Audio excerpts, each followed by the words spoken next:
რაც შეეხება დასუფთავება და გარემოს დაცვა, Təmizlik və ətraf mühitin qorunması üçün müəyyən edilmiş məbləğ 6.546.200 lari təşkil edir.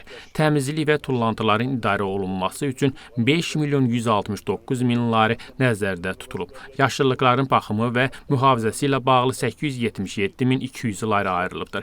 Təmizlik sahəsində isə kapital yaratmaq üçün 500.000 lari müəyyən edilib ki, bununla da gələn il üçün tullantı daşıyan maşınların alınması planlaşdırılır. Bu isə müvafiq olaraq bələdiyyəmizin təmizliyinə və tullantıların daşınmasına müsbət təsir göstərəcək. შესაბამისი ნარჩენების გატანაზე.